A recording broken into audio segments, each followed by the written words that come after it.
Jangan kita sombong atas ibadat, jangan kita sombong atas kita punya nasab, ibadat atau apapun yang hebat daripada jabatan, harta, kekuasaan.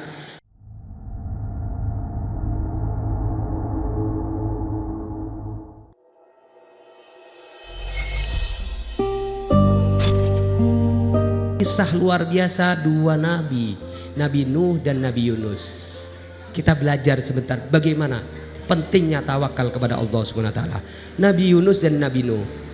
Ini dua nabi yang mendapatkan ujian dari Allah Subhanahu wa taala. Nabi Yunus bin Matta. Nabi Yunus bin Matta luar biasa.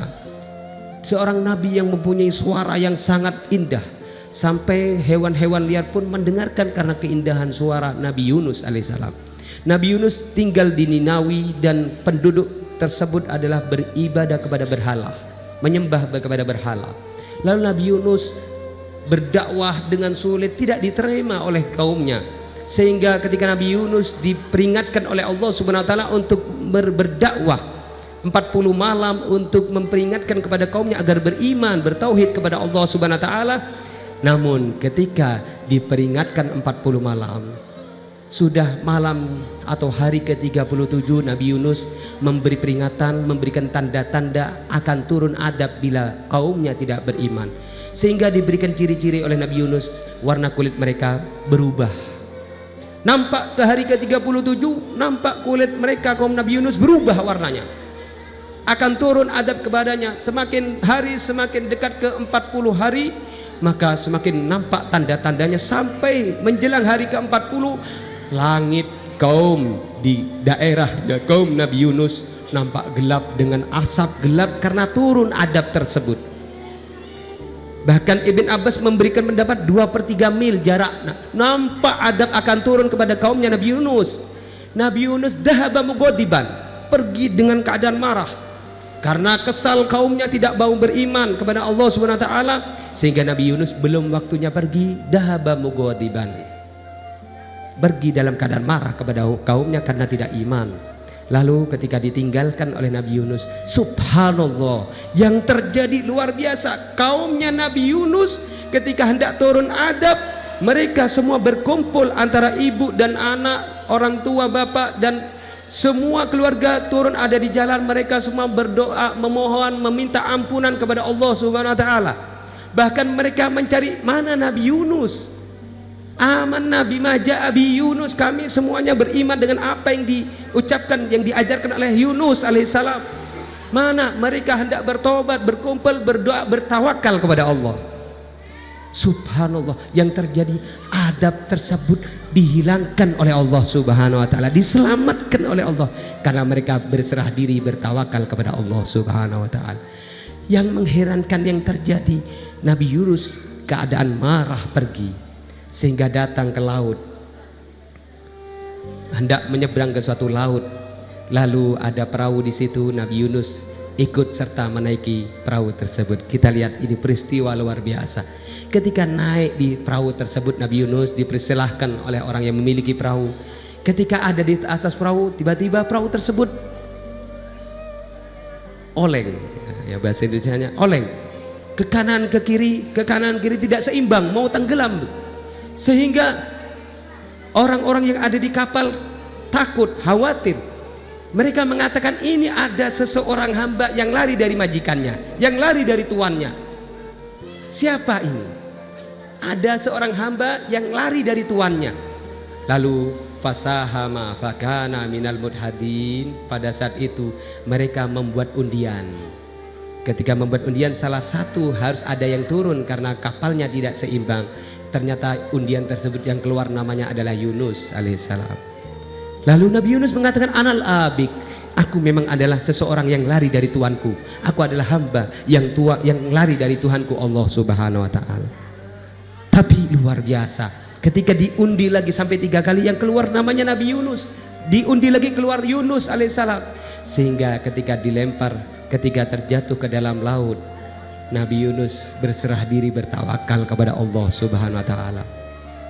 Ketika itu fanada fid dulumat, maka Nabi Yunus memohon kepada Allah di dalam kegelapan malam, kegelapan laut, kegelapan perut ikan, memohon berdoa kepada Allah La ilaha illa anta subhanaka inni kuntu minadh dhalimin. Nabi Yunus mengatakan tidak ada Tuhan selain Engkau. Maha suci Engkau ya Allah, aku sungguh termasuk orang yang dolim. Nabi Yunus, bagaimana dengan kita? Jauh. Tapi Nabi Yunus berserah diri, bertawakal kepada Allah. La ilaha illa anta subhanaka inni kuntu minadh dhalimin. Allah melindungi Nabi Yunus dalam perut ikan, sehingga ikan tersebut dilindungi oleh Allah, diperintahkan agar tidak memakan kepada tulang belulang Nabi Yunus. Allahu Akbar. Laula anta darakahu nikmatu min rabbi lanubida bil ara wa huwa madmum fajtabahu rabbuhu faja'alahu minas solihin. Kalau saja Nabi Yunus tidak karena mendapatkan nikmat rahmat dari Allah Subhanahu wa taala segera tidak dapatkan nikmat, maka Nabi Yunus akan terjatuh dalam keadaan tercela. Tapi Nabi Yunus karena bertawakal kepada Allah, ditolong oleh Allah, bahkan fajtabahu rabbuhu faja'alahu minas solihin. Allah memilihnya Nabi Yunus sebagai nabi di antara orang-orang solihin.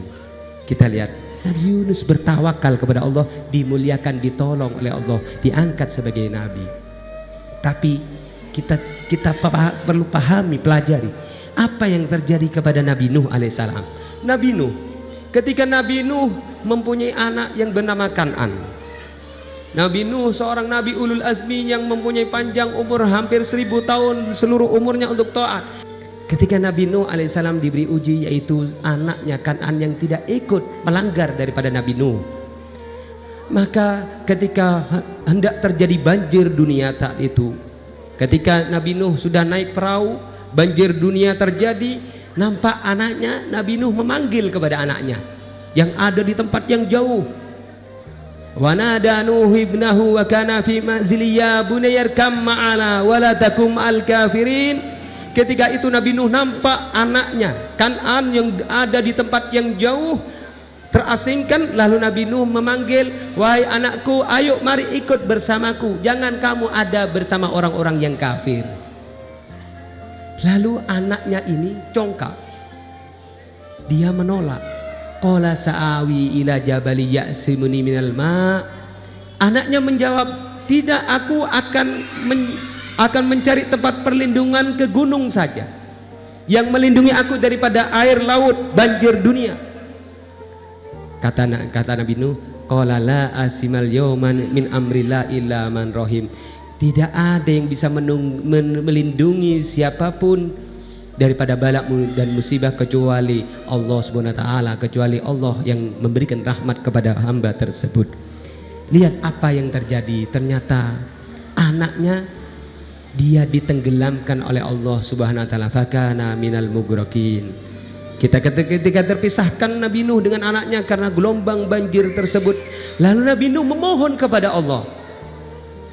Wa nada Nuh rabbahu faqala rabbi inna bni min ahli wa inna wa'dakal haq wa anta ahkamul hakimin. Memanggil Nabi Nuh, bermunajat kepada Allah, wahai Tuhanku ya Allah, sesungguhnya anakku itu adalah keluargaku, dan sesungguhnya janjimu adalah benar, dan engkau adalah yang paling bijaksana di antara yang bijaksana seluruhnya. Allah maha bijaksana. Nabi Nuh memohon agar ditolong anaknya daripada banjir dunia. Tapi apa jawabannya Allah? Berbeda dengan Nabi Yunus. Nabi Yunus berdoa karena tawakal kepada Allah, diterima, bahkan kaumnya diamankan daripada adab karena berserah diri kepada Allah. Tapi ketika Nabi Nuh berdoa untuk anaknya yang congkak, yang tidak mau kembali kepada Allah, apa jawabannya Allah? Ya Nuh innahu laysa min ahlik innahu amalun ghairu sholih.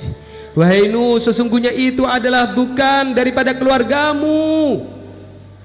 Itu bukan termasuk daripada keluargamu. Sesungguhnya dia adalah amalan ghairu sholih, amal perbuatannya tidak baik. Jangan kita sombong atas ibadat, jangan kita sombong atas kita punya nasab ibadat atau apapun yang hebat daripada jabatan, harta, kekuasaan. Bertawakallah kepada Allah. Bagaimana? Nabi Nuh ditolak doanya oleh Allah. bahkan ditegur, innahu laysa min ahlik innahu amarun ghairu sholih fala tas'alni ma laysa laka bi ilm. Sesungguhnya dia itu amal perbuatan yang tidak baik, wahai Nuh, jangan kamu meminta sesuatu apa yang kamu tidak ketahui hakikatnya. Allahu Akbar. Allah tenggelamkan karena congkak, karena tidak mau bertawakal kepada Allah Subhanahu wa taala. Oleh karena itu, ini dua hal, ibadat dan tawakal, jadikanlah kita pegang sampai kita menghadap kepada Allah Subhanahu wa taala, karena hakikatnya kita adalah hamba yang lemah, kita hamba yang hanya digerakkan, disukseskan, diberikan nafas, diberikan hidup, diberikan rezeki seluruhnya karena Allah Subhanahu wa taala.